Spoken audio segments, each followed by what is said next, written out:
Assalamualaikum warahmatullahi wabarakatuh. Balik lagi di channel Sofi.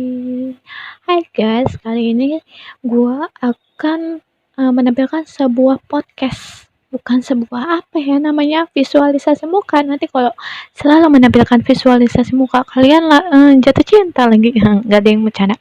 Oke, baik. Kali ini gua akan menampilkan sebuah podcast biar kamu orang gak bosan ngeliat muka gue yang itu aja. Gue akan berbagi informasi tentang pengalaman gue selama di Madinah pas waktu ibadah haji tahun 2019.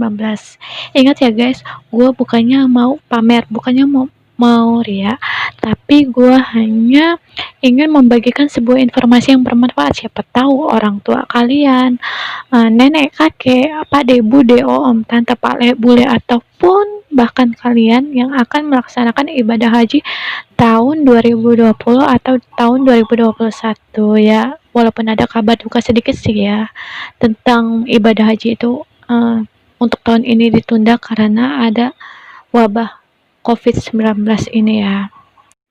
Baik guys, gua akan membagikan informasi dari Indonesia, yaitu gua awal berangkat dari Bandara Raden Intan menuju ke Bandara Soekarno-Hatta di Jakarta. Setelah itu, para jamaah kloter 22 Lampung Selatan itu dijemput sama pesawat Saudi Arabia yang didatangkan langsung dari Arab. Nah, kami para jamaah itu dari Bandara Soekarno-Hatta menuju Arab Saudi itu pukul 2 pagi waktu Indonesia bagian barat. Nah, perjalanan dari Jakarta menuju ke Arab Saudi itu sekitar 9,5 sampai 10 jam. Kami berangkat pukul 2 pagi dini hari. Sampai di Arab itu pukul 6 pagi. Loh, kamu orang kaget kan? Kok bisa gitu? Ya nggak tahu namanya Jakarta sama Arab itu beda waktunya itu 4 jam. Tapi gimana caranya kok bisa? Gue nyampe di sana di Madinah itu, di Bandara Madinah itu pukul 6 pagi. Gue berangkat 2 pagi, kok nyampenya jam 6 pagi. Sedangkan gue gempor duduk di pesawat selama 10 jam. Bayangin guys, sekalinya naik pesawat itu 10 jam lamanya, ya Allah. Duduk kan ya guys ya. Oke, setelah gue sampai di Bandara Madinah, itu gue sujud syukur. Para jamaah itu sujud syukur, ya Allah, gue gak nyangka ya Allah bisa nyampe Madinah berkat emak gue ya Allah, terus atas izin Allah juga gitu kan ya. Jadi setelah gue turun dari pesawat terus mendarat di Bandara Madinah, kemudian para jamaah kloter 22 itu dijemput sama bis. Setelah memasuki bis, di dalam bis itu ada para petugas yang tugasnya buat ngambilin paspor para jamaah. Nah, setelah paspornya diambilin sama petugas, kenapa coba guys diambilin? Karena ya wajar ya, para jamaah itu umurnya udah lanjut usia, jadi takutnya paspornya hilang. Jadi kalau paspor hilang, kita para jamaah nggak bisa balik lagi ke Indonesia, makanya paspornya ditahan oleh pihak petugas bandara. Kemudian setelah itu kami diantarkan menuju ke hotel. Masya Allah guys, hotelnya itu semua bangunannya di sana sama guys, dari bentukan cat, bentukan ya Allah nggak bisa ngebedain pokoknya ya. Paling yang bisa ngebedain cuman papan nama hotelnya aja, dan itu ya Allah hampir sama-sama. Jadi setelah sampai hotel, para jamaah itu biasanya tuh kumpul di lobi hotel buat pembagian kamar para jamaah. Nah, pas waktu di lobi hotel itu para jamaah itu disuruh nunggu guys. Jadi apa namanya, para terus ini ada orang, para petugas hotel juga ada yang nawarin makanan halal gitu. Pikir gua, ya emang makanan Arab pastinya kan halal semua, nggak mungkin ada yang haram, pikir gua kan kayak gitu. Makanya para jamaah itu pada nggak berani ngambil makanan itu, takutnya bayar guys. Ternyata setelah gua 8 hari di Madinah, gua baru Enggak, kalau makanan halal itu artinya makanan yang boleh diambil secara gratis. Sampai berapapun yang lu mau, asal perut lu masih kenyang, itu gratis guys. Ya Allah, gue baru tahu gitu mah gue nyesel nggak ngambil makanannya enak-enak cuy, makanan minuman gitu, halal halal halal. Kalau makanan haram itu berarti nggak boleh, kita nggak boleh makannya gitu, atau harus bayar gitu. Nah, setelah para jemaah udah dapat kamar nih ya guys ya, terus ngapain dong tugasnya para jamaah selama di Madinah? Nah, di Madinah itu kalau dalam rangkaian ibadah haji itu ada mengerjakan namanya sholat arba'in. Sholat arba'in itu artinya adalah sholat 40 waktu. Berarti totalnya 8 hari. Masih belum paham ya? So, sholat 40 waktu nih guys ya. Satu hari itu kan 5 waktu. Zuhur, asar, maghrib, isya, subuh. Nah, itu 5 waktu. Nah, ini 40 waktu. Jadi 8 hari. Jadi tugas kita di sana itu cuman tugasnya beribadah, perbanyak ibadah, ngaji, sedekah dan segala macam. Nah, dan untuk sholat itu sholatnya secara berjamaah di Masjid Nabawi. Terus gimana kalau misalkan nggak cukup arba'innya, misalkan cuman ngerjain 30 waktu atau 35 waktu karena alasan sakit atau gimana, atau fisiknya tidak kuat, ya nggak apa-apa. Yang penting itu sholatnya jangan ditinggalkan ya. Tapi Masya Allah, para jamaah haji tahun 2019 kemarin sih fisiknya ya Allah kuat-kuat. Jadi di orang itu selalu berjamaah guys, sholatnya di Masjid Nabawi di Madinah. Bahkan nih ya guys ya, di sana itu saking ramenya, saking semangatnya para jamaah untuk melakukan sholat arba'in, di sana itu sholat zuhur yang biasanya jam setengah satu, para jamaah itu udah berangkat dari jam 10 pagi. Soalnya kalau lewat sedikit itu mereka nggak kebagian soft atau tempat duduk di dalam. Dia bakal di luar, ataupun bahkan di luar pun penuh banget kalau lagi zamannya zaman itu ibadah haji. Yang asar jam 4 pas itu bisa datangnya jam 1 siang. Terus kalau maghrib, bahkan ada yang para jamaah itu yang nggak pulang ke hotel, jadi sehari-hari itu nginepnya ya di Masjid Nabawi. Soalnya kalau lewat sedikit udah safnya nggak kebagian soft gitu saking rapenya. Tapi jangan takut nggak kebagian, pasti di sana itu cukup kok, tenang aja, cukup. Cuman yang membedakan cuman yang dapat di bagian dalam sama di bagian luar pelataran Masjid Nabawi aja. Dan jangan takut kelaparan karena nggak pulang, soalnya di sana juga banyak para dermawan itu membagikan makanannya secara gratis. Terus air zam-zam juga itu tersedia di setiap bagian sudut. Pokoknya jangan takut kekurangan makanan. Di sana itu sangat melimpah yang namanya makanan, guys. Nah, selain sholat arba'in, apalagi yang kita lakukan, guys? Nah, kita perbanyak ngaji. Di dalam masjid itu kita perbanyak ngaji, sholawat, ya gitu.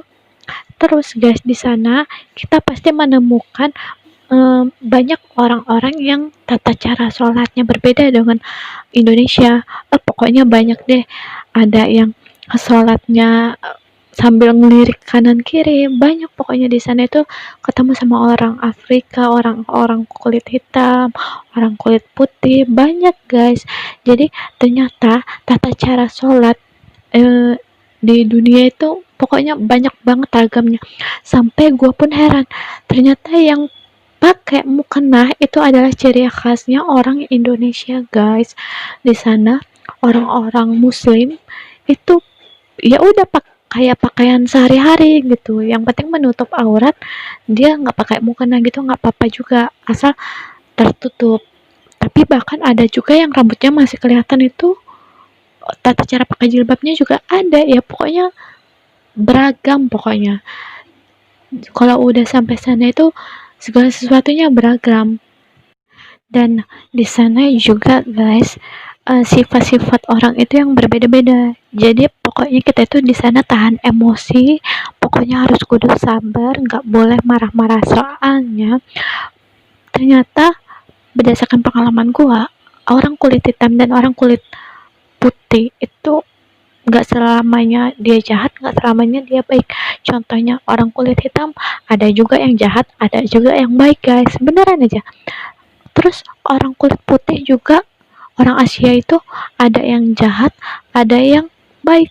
Bahkan yang sesama Indonesia juga pun ada yang jahat, ada yang baik guys.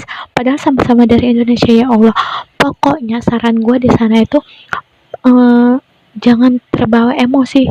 Soalnya banyak banget ya, pokoknya nggak bisa gue ceritain dengan kata-kata lah. Pokoknya panjang kali lebar banget kalau gue ceritain. Kalau mau cerita secara langsung hubungin gue ya. Nah, terus apalagi nih guys yang kita lakuin selama di Madinah? Eh, Salah satunya ziarah ke makam Nabi Muhammad Shallallahu Alaihi Wasallam. Jadi makamnya Nabi Muhammad itu berada di dalam Masjid Nabawi. Dibukanya itu pukul 9 pagi sampai sama 9 malam gitu. Jadi untuk masuk ke sana itu aja guys penuh perjuangan. Apa karena gue pas waktu musim haji ya, jadi satu waktu seluruh dunia gitu. Jadi penuh banget. Ya Allah guys, antrinya aja bisa berjam-jam itu. Terus apa yang kita lakukan setelah nyampe di makamnya Nabi Muhammad SAW itu, biasanya pertama kali datang kita itu harus istilahnya assalamualaikum dulu kepada baginda Muhammad Shallallahu Alaihi Wasallam sebagai salam pembukanya. Ya Allah, saya sudah nyampe di makamnya Nabi Muhammad, assalamualaikum, istilahnya kayak gitu. Terus kalau udah sampai Masjid Nabawi, terus kita agendakan untuk apa namanya ziarah ke makam Nabi Muhammad SAW, tentunya dengan rute yang sangat panjang dan sangat berdesak-desakan. Ya Allah guys, diimpit-impit sama orang besar-besar. Udah tahu orang Indonesia kecil-kecil, ya Allah kegempet banget, antrinya aja berjam-jam. Ya Allah, astagfirullah. Selama kita antri itu kan masjidnya luas banget tuh, gede banget, jadi jauh banget. Jadi kita harus kudu bersabar untuk mencapai makamnya Rasulullah. Nah, jadi kita selama antri itu kita sholawat, perbanyak istighfar. Kalau bisa ngaji ya ngaji sambil nunggu antrian itu. Kalau sudah sampai di makamnya Nabi Muhammad itu kita sholat 2 rakaat, sholat hajat ya. Itu hanya cuman kebagian satu soft dan itu antri dari seluruh dunia guys. Dan itu pada orang-orang nggak sabar, pada kegencet-gencet. Ya Allah, di situ tuh perasaan ya Allah kayak taruhan hidup dan mati gitu loh. Ya Allah, gua aja nyampe sesek kayak gitu. Ya Allah, kegempet-gempet. Ya Allah, kuat enggak sampai nangis-nangis. Dan akhirnya setelah menunggu berjam-jam, setelah kegempet-gempet sama orang besar, gua ngejagain emak gua. Ya Allah, susah banget. Akhirnya setelah nunggu berjam-jam, gua dapet dong giliran gua sama emak gua untuk sholat. Soalnya cuma satu saf doang. Ya Allah, bukan lagi itu nangis gua guys, nangis, sholat sambil nangis. Itu sholatnya itu harus cepet-cepet karena kedorong-dorong dari belakang gitu kan ya. Ya Allah, nikmat banget sholat di depannya Nabi Muhammad SAW. Di situ kita sholat sambil berdoa, apapun yang kita mau kita doain di situ. Bukan cuma emak gua yang pada nangis pada saat sholat, tapi para jamaah yang agak sulit itu ngelindungin kloter gua gitu. Ibu-ibunya kan udah pada tua-tua, sedangkan di sana juga ya Allah, di sana pada nggak sabaran, pada empet-empetan cuman bagian satu soft. Setelah nangis, setelah berdoa, cuma dikasih waktu sebentar. Di sana adalah tempat yang diijabah juga, salah satu tempat yang diijabah juga doanya gitu. Mau tahu nggak apa yang gua doain di sana? Mau tahu? Kalau mau tahu, uh, saksikan podcast gua selanjutnya ya, karena nggak mungkin podcast gua selama di Madinah itu cuman sekali rekaman, pasti banyak. Bukannya mau sombong atau apa ya guys ya, gue hanya berbagi pengalaman gue. Nanti tunggu episode selanjutnya ya. Assalamualaikum warahmatullahi wabarakatuh.